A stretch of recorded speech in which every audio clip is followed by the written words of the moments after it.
कोई डरना मत।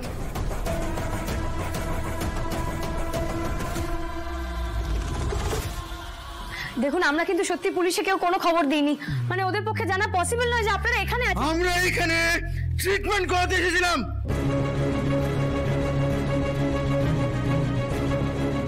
ট্রিটমেন্ট করাতাম চলে যেতাম, চান্সটাই দিলেন না।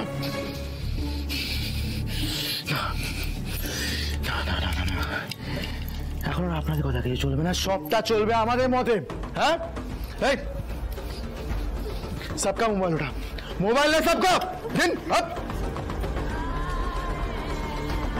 चलो मैडम, फोन फोन फोन কি কথা কানে যাচ্ছে না, আলাদা করে বলতে হবে। মোবাইল মোবাইল কেন, মোবাইল কেন?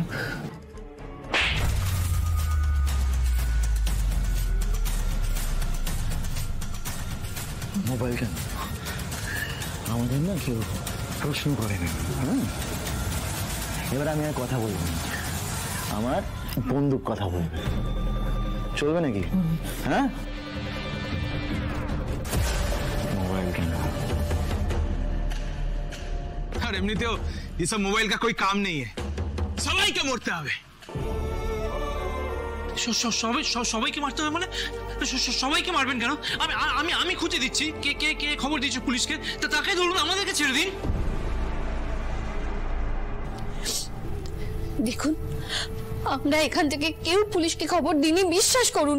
আমরা তো ভদ্রতা করছিলাম, শুরুতে করছিলাম না, মাননে মাননে কা বাত করেছিলাম, একদম না। আপনারা তো বাধ্য করলেন। আর বিশ্বাস করুন, এটা যদি চলতে আরম্ভ করে না, কেউ বাঁচবে না। না প্লিজ প্লিজ না, বাঁচবে বাঁচবে, ডাক্তার বাঁচবে। ক্যাপ্টেন ওটি করতে হবে তো, ডাক্তার বাঁচবে। গুলি চালালেন কেন ওনাকে? ডক্টর সুপর্ণা প্লিজ আপনি দেখুন, অনেক ট্রিটমেন্ট লাগবে। এই দাঁড়াও দাঁড়াও, আগে ক্যাপ্টেনের ট্রিটমেন্ট হবে, তারপর বাকি সবকিছু। আগে ক্যাপ্টেন। ম্যাট্রন দিদি প্লিজ একবার ওনার কাছে যান, ওনার হাত থেকে অন্তত শক্ত করে বাঁধুন, এইটুকু ওনাকে নিশ্চয় আপনারা করতে দেবেন। যান, কোনো চালাকি না কিন্তু, যান। কিচ্ছু হবে না, একদম একদম একদম। তুমি আমার দিকে তাকাও, কিচ্ছু হয়নি। পাপা এক্ষুনি ঠিক হয়ে যাবে। বরং আমরা যদি একটু গল্প করি, আমি তোমাকে একটা গল্প বলবো, তুমি শুনবে? কি গল্প শুনতে ভালো লাগে তোমার? পশু পাখি? হ্যাঁ, পশু পাখির গল্প শুনতে ভালো লাগে? আপনারা শুরু করুন এবার। তখন কি করছেন কি? চলুন শুরু করুন, লাইট চলে এসছে, করুন।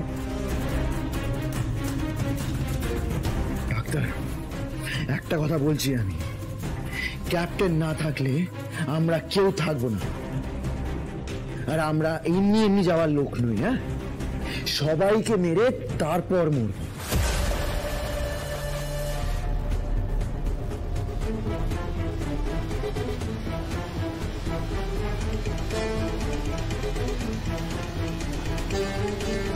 দেখুন ওনার অবস্থা কিন্তু খুব ক্রিটিক্যাল। হ্যাঁ, আপনারা দয়া করে একটু শান্ত হয়ে থাকুন, তাহলে আমরাও শান্তিতে অপারেশনটা করতে পারি।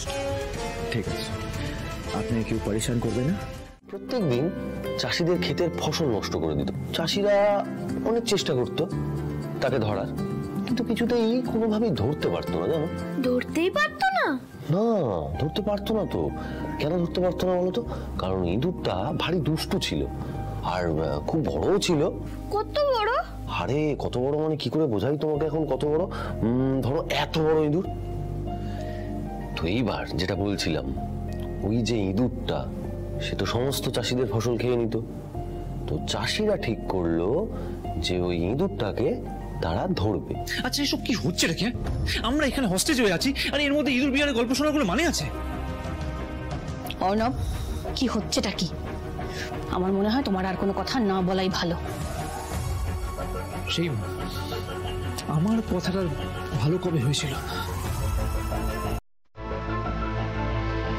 তারপরে একদিন চাষিরা বুদ্ধি খাটালো, একটা সিদ্ধান্ত নিল যে সে রাতের বেলা ওই ফসল পাহারা দেবে।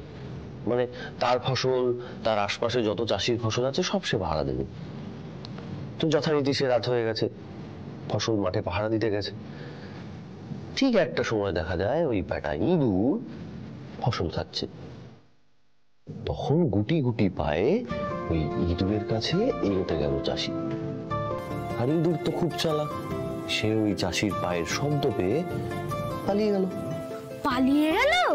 কিন্তু পালিয়ে আর কোথায় যাবে, চাষি তো ইঁদুরের থেকেও চালাক, সে তো ইঁদুরের পিছু নিল, পিছু নিয়ে দেখলো যে সে কোথায় থাকে, মানে ইঁদুরের বাড়িটা কোথায়।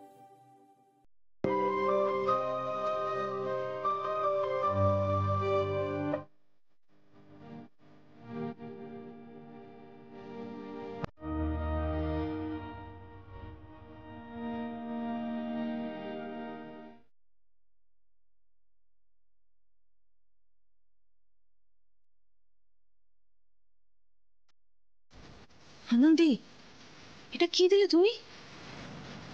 ওনার যদি কিছু হয়ে যায় আমরা কিন্তু কেউ বাঁচবো না। আরে এটা তুমি করতে পারো না আনন্দি। ডক্টর তোষা, আমরা এখানে সবাই ডক্টর, তো আমরা জানি যে আমাদের কি করতে হবে। আমাদের প্রধান ধর্ম পেশেন্টকে সুস্থ করে তোলা, আমি সেটাই করছি। কিন্তু এখানে পরিস্থিতিটা এত অন্যরকম, এখানে পেশেন্টকে বাঁচানোর সাথে সাথে আমাদের নিজেদেরকে রক্ষা করতে হবে, এবং গোটা মেডিনেস্টে যারা আটকে আছে তাদেরকেও কিন্তু সুরক্ষিতভাবে বাইরে বের করতে হবে। তো আমি আমার সেই কাজটাই করছি।